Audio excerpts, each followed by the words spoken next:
Hi guys, Drew Farrell here down here at Burley Park Golf Club in Stamford, Lincolnshire, and today I'm going to do another head-to-head video. So I've got my current Ping G hybrids, which everybody knows I'm a massive fan of, and I've got the Ping G400 hybrid as well, which is the new replacement model.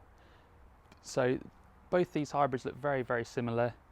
I'm sticking with my G at the moment. This club's probably favourite club in the bag at the moment. It's really doing well, doing exactly what I want it to do. So with this one, again, we've got this turbulated look on top. This is the first time they put the turbulators on a hybrid, which I do like the look of. It took me a little bit of time to get used to it because I did like the G30 hybrid without the turbulators, but the more I look at this now, I think it frames the face nicely. So we've got this face again, which is a thinner face on this one, which is encouraging the ball speeds to stay up across that. So when you're not quite fine in the middle, you're going to get your distances staying pretty close, sort of front to back dispersion wise. And they've got this weight port in the back as well, which is helping drag that CG as low and back as we can get it, so we can increase MOI.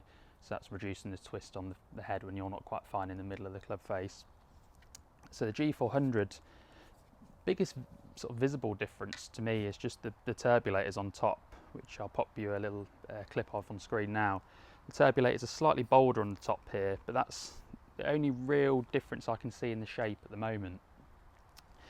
They both got the matte black finish on top, which looks good. If anything, the G400's slightly bigger and slightly wider at the back, which again I think is just helping drag that CG as back as they can get it and as low to increase the MOI. They've got a new weight port in the back here again, which is I think slightly heavier than what they've got in the G. So this is just again helping with MOI and reducing the twist of the club. They've got a new face on this one as well, which is thinner. I can't remember how much they said. I think it was 30% thinner or something along those lines. So again, just to try and help your ball speed stay up across the face when you're not quite fine in the middle. So I'm going to give these two a test on GC2. I've got some premium strict and range balls down here. So if you join me back here in a few minutes, I'll show you some results.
Okay, so I'll pop some numbers up on the screen to start with for my current G hybrids.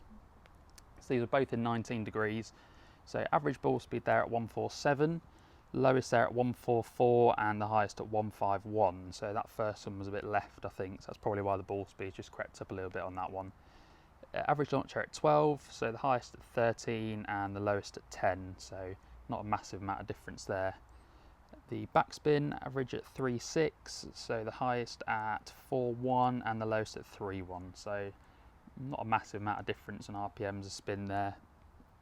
Peak height averaging at 34, so it's pretty consistent. I've got 3 of them at 34 on there, which is nice. It's nice to get a nice consistent ball flight out of your shots each time. And average carry at 230, so highest at 235 and the lowest at 227. So 8 yards of a difference is not even measurable on the golf course.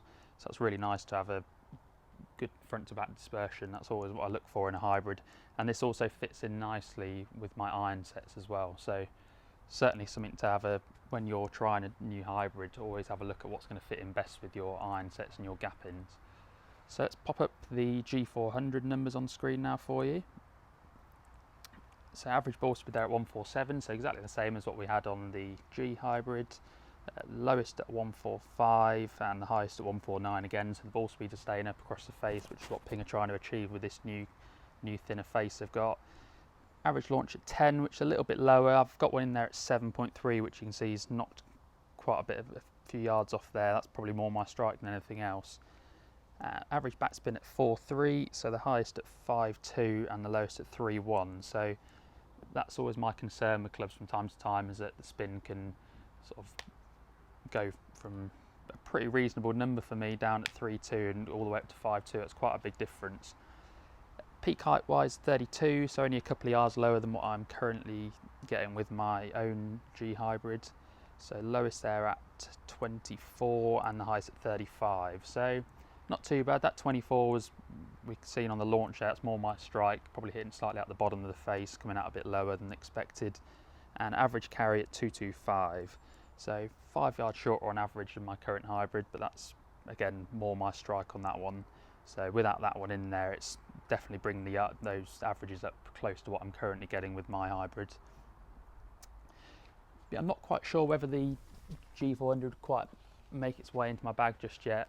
Until this thing does something wrong and it goes on the naughty step, I might have a look at it. But yeah, make sure when you're testing these hybrids, go and make sure you keep an eye on your gap ins, take your longest irons in, take your fairway woods, and see if you can get something that's going to fit in nicely with those gaps, so when you're on the course you've got a consistent yardage throughout your set. Definitely something I always check with a lot of people coming down for custom fits with me. But yeah, thanks for watching the video. If you don't mind having a look at my social media platforms, the links are in the description below, and the rest of the G400 range is also up on my channel now. So there's the drivers, fairways, the irons and the crossovers on there, so if you don't mind checking those out, that would be great. And subscribe to the channel while you're down there as well. There'll be some content coming 2 or 3 times a week. Thank you for watching the video. We'll see you soon.